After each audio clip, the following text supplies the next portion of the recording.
us like, hey, we'd like to talk about X, Y, and Z. One of those things that we want to talk about, and I'm just going to say it because I don't remember what student said it, so if you're here, just let me know you're here, because I'll just talk to you. Just kidding. No, but we're going to be talking about Melchizedek. Was it any of you in here that actually said that? Ledford did, okay, and of course he's not here now. So I'm telling you, I'm really bad about that. I always pick ones that the guy who did it or the gal, like they're not here. So, but again, we're filming it, we're recording it, so the person and y'all can watch it again if you want. And so, how many of you guys know about Melchizedek? Does anybody even know anything about Melchizedek? Anything? You even heard of that name? It's a weird name.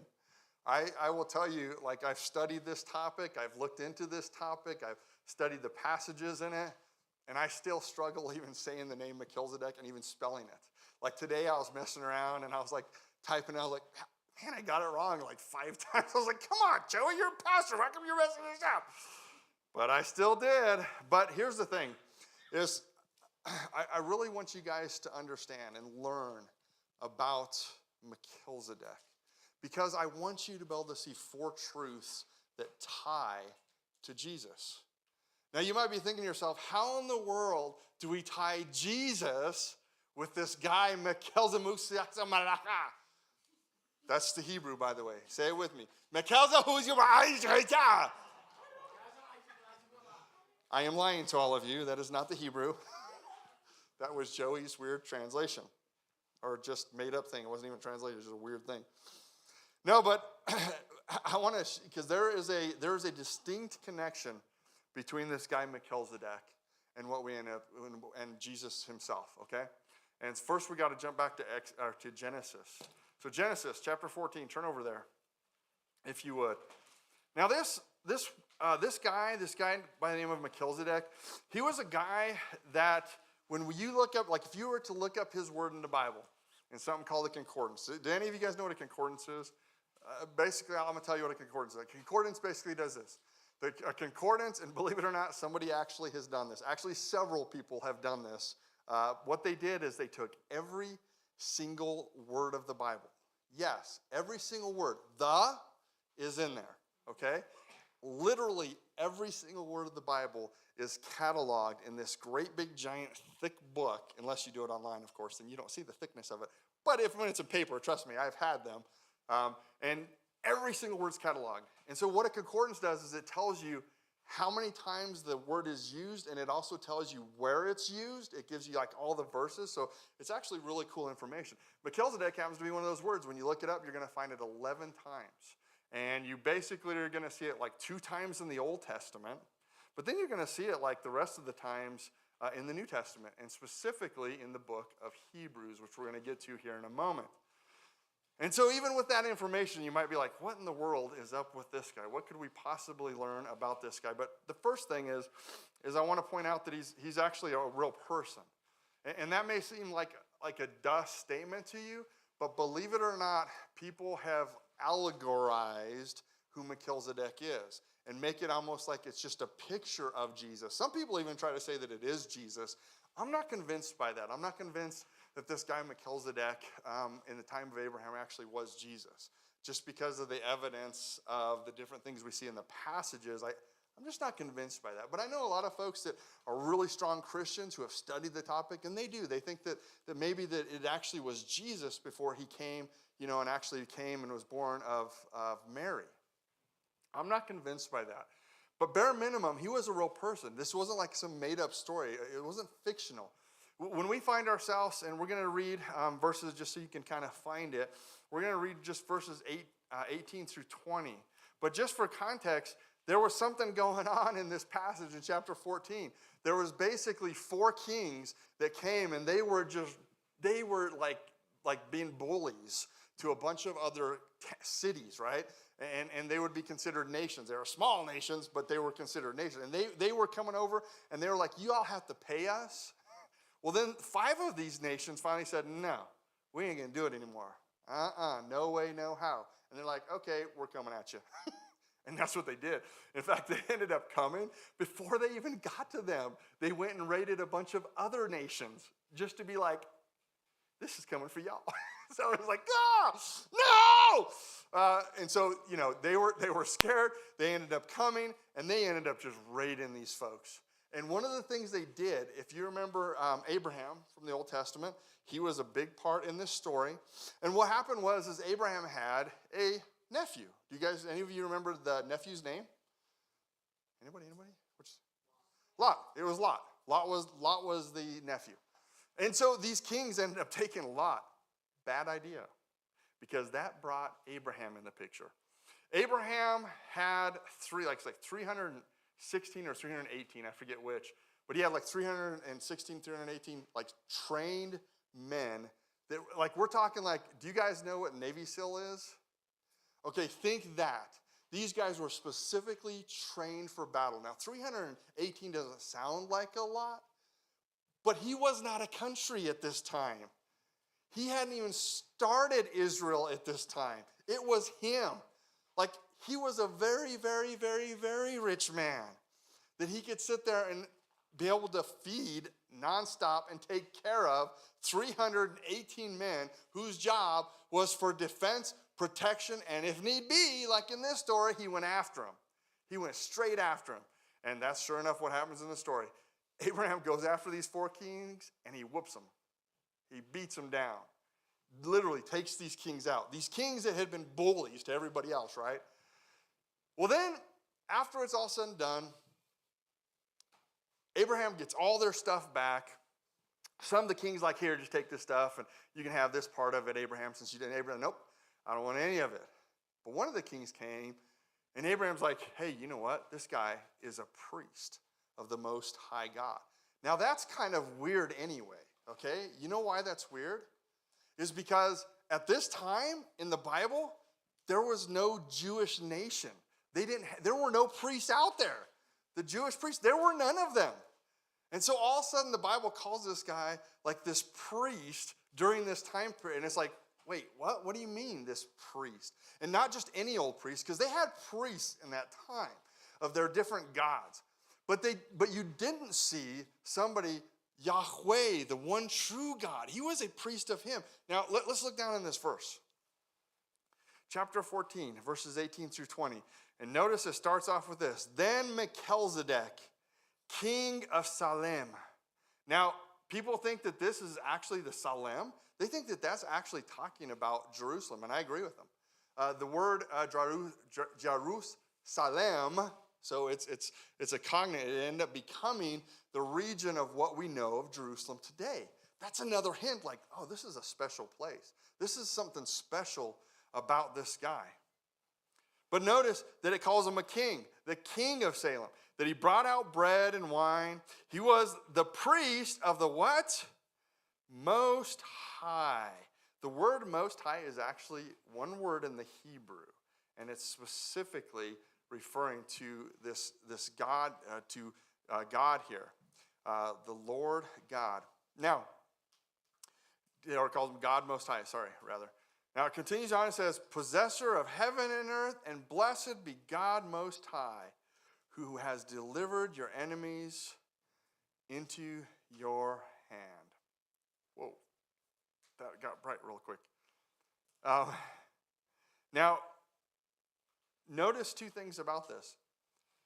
This guy is 2 things. He's a priest and he's a king, and we'll talk about that here in a little bit. But even more so, notice that he is actually a real person, and he apparently is a very important person. He comes, he offers prayer, he offers a blessing to Abraham, and Abraham recognizes that this guy is legit. He's not just some fake guy. He legitimately is, somehow he's this priest of the one true God, of Yahweh himself, which is pretty fascinating, because pretty much all of the other like kings that were in that area, not one of them believed in the mighty God, the God that we know of today. They just didn't know that. But he was a real person. Now you need to know that he was a real person, that he was in real space, real time, for any of this other stuff to even make sense. So so the first truth is that he's a real person. Here's the second truth. Turn over to Hebrews. Hebrews. Can turn over to little Hebrews. He's going to bruise with the Hebrews. What's that joke? It's like, Hebrews. Anybody know that one? Yeah, something about like the coffee shop. Yeah, in Hebrews, yeah. Yeah, what kind of coffee does Moses brew? Hebrews. Yeah, something like that. All right, so here's the second truth. And this is how it connects, and we're going to get a little bit more specific here with this. And this is one of the ways in which it connects with Jesus. The second truth is that this guy Melchizedek was a priest, but we learn something about Jesus as well. So look down at verses 1 through 3. Hebrews, I didn't tell you that, did I? Hebrews chapter 7. Hebrews chapter 7. Please, sir. Hebrews chapter 7. For this Melchizedek, king of Salem, priest of the Most High God. Wow, it's as if we just read that. Who met Abraham returning from the slaughter of the kings and blessed them. Do you notice that little point there? Because you don't see that in the Genesis account like that, like clear. He definitely says in that passage, he takes them out. But he's like, he slaughtered them in the Greek New Testament. Took them out. Of the kings and blessed them, to whom also Abraham gave a tenth part of all, first being translated King of Righteousness. Now, he has to say, and then also King of Salem, meaning King of Peace, without father, without mother, without genealogy, having neither beginning of days nor end of life, but made like the Son of God, remains a priest continually. Look down in verses, I think it's 15. My tablet just shut off, so let me just make sure. Yes, 15 and 16. And it is yet far more evident. Look down at verse 15 and 16. And it is yet far more evident if, in the likeness of Melchizedek, there arises another priest who has come not according to the law, the fleshly commandment, but according to the power of an endless life, where he testifies, you are a priest forever according to the order of Melchizedek. We're actually going to read that passage here in a minute. It's out of Psalms. But listen, what I want you to understand here is in the book of Hebrews, okay, the whole book of Hebrews, it's written to Jewish people who were starting to say, forget about this Christianity stuff. We want to go back to the old ways of Judaism. We want to follow all the laws. We want to follow all the things that go along with that. That's what we actually want to be about. And he's like, in the book of Hebrews, he has to argue with them and say, listen, Jesus is way better than, and he starts talking about all these things. Like he talks about like angels were a big thing with the Jews. And he's like, no, Jesus created angels. Jesus is greater and higher than the angels. And he goes through this process of talking about all these things, and he ends up hitting the priesthood. Now, do you guys know what a priesthood is? Like, you probably know, like, Catholics today, right? Have you guys, they have priests, right? Do you know what a function and the role of a priest was? Anybody? What do you think? What's the role what do you think? Sacrifices. They took care of sacrifices. They were kind of like the go-between God and man, right? Like, that was kind of their thing. But if you notice in this passage, he goes out of his way to say that this priesthood of Melchizedek is better. And he actually spent some time in the verses that we read to say why. Because one of the arguments is that the Melchizedek priesthood was before the priesthood of the Jews, which was Aaron. You guys know who Aaron is? You guys heard of Aaron, Moses' brother? That's who the priesthood was supposed to come after. And that was where the Jews looked very highly upon. During the day that Hebrews was written, the priesthood still existed. They were still priests, Levites, that were priests, and they served God at the temple. And the author of Hebrews is like, they're pretty much nothing. Jesus is way more superior. That's a pretty bold statement. For him to make the statement that Melchizedek is like superior and a better kind of priesthood, and guess what? Jesus is a part of that priesthood, was a huge statement. And so Melchizedek, he was a priest. Here's a third truth, and I need to move on pretty quick here because we're about out of time. The third truth is that he was a king. Look back down in verse 2. And we pointed that out before. If you remember reading in Genesis 14, very clearly we pointed out that he was the king of where? Do you remember the place? Salem, right? Or Salem. I think that's probably better, and it just makes me feel cool to say it that way. Salem. To whom, notice in verse 2 again, to whom also Abraham gave a tenth part of all, first being translated king of righteousness. And then king of Salem, meaning king of, it says king 3 times in that passage. So there's this comparison going on. Have you noticed that with what we're talking about? The author of Hebrew is making a comparison between Melchizedek, first of all, talking about the priesthood stuff, and then secondly, he's making a comparison to him being a king. I don't know if you guys realize this, but you almost don't find that connection anywhere in the Old or New Testament. Do you know what that connection is? The connection is this. Melchizedek was not only a priest, but he was a king. You see, normally these things were split up and separated. The two never came together. And not only that, Jesus is actually told 3 different offices. You see, in the Old Testament, there were 3 primarily big offices. In other words, jobs that people had, okay? And they were looked upon with reverence. They were very, very important. One was that of a prophet. He spoke for God. One was a king, which that was like King David, for instance. And then the other one was like the priest, like the high priest. Like these were huge, huge jobs. Jesus is actually said to fulfill all of those. He's called a priest. And by the way, you know another reason why that's so huge that Jesus is called a priest in this passage? Jesus was not from the tribe of Aaron, from the Levites. He was not from them. But he was from Melchizedek, which is what makes it so important. But Jesus is also a king. Now, he's not presently reigning on the throne. It's going to be a future throne.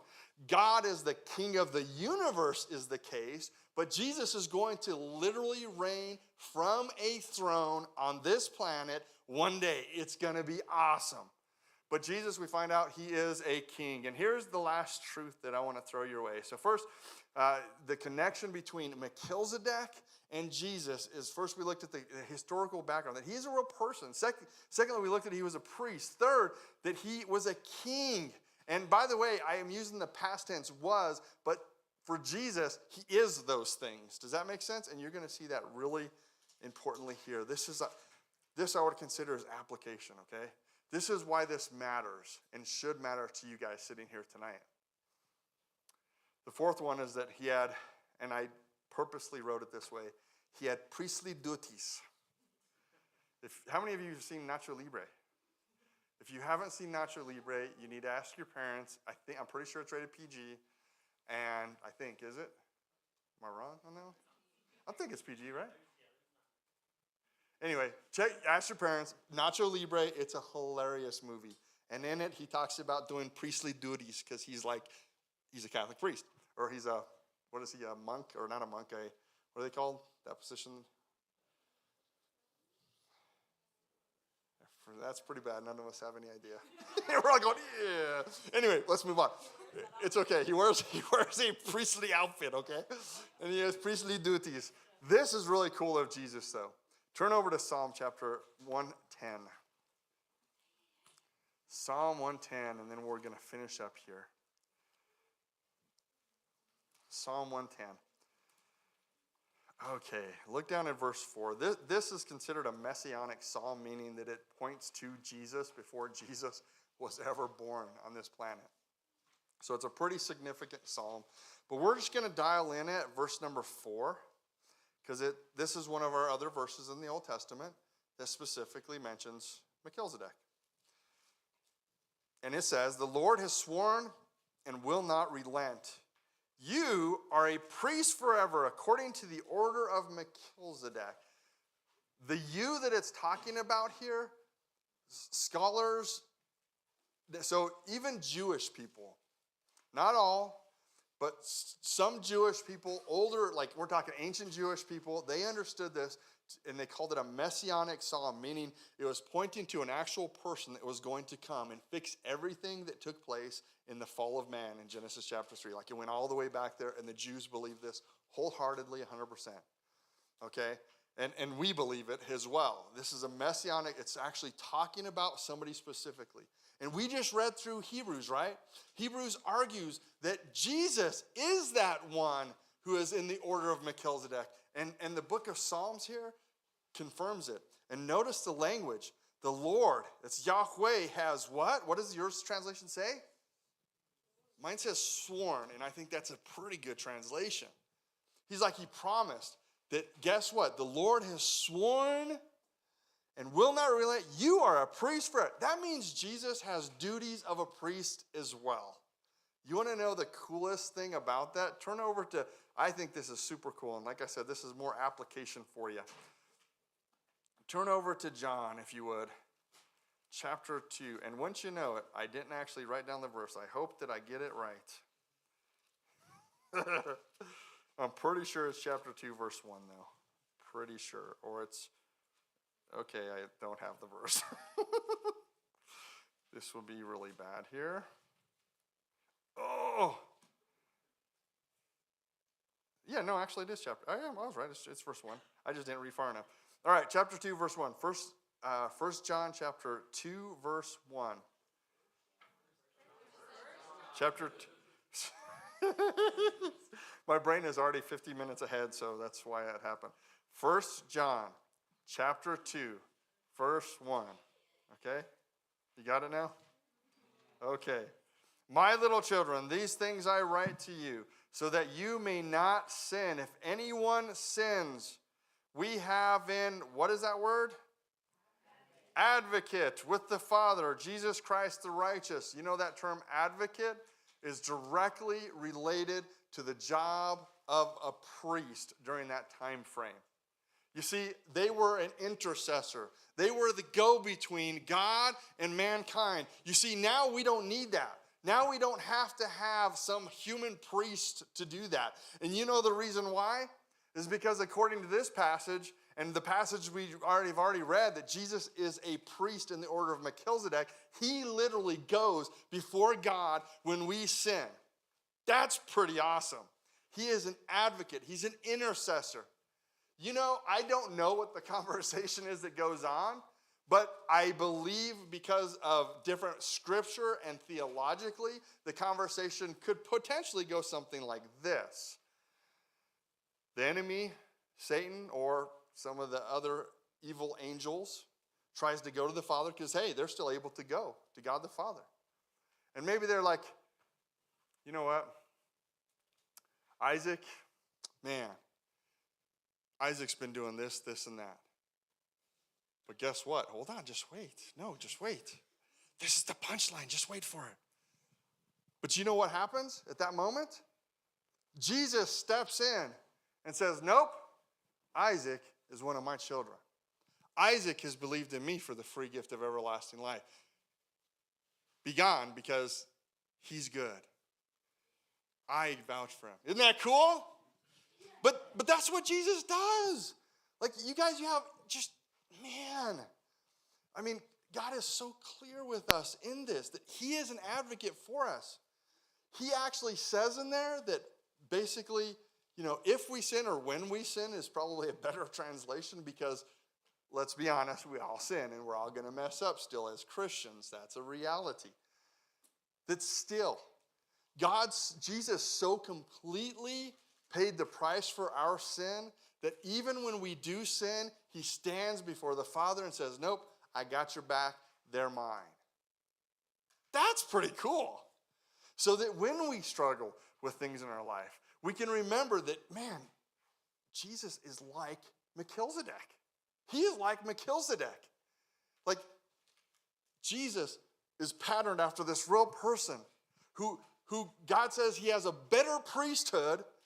He's a king, and he takes that priesthood and he advocates for us.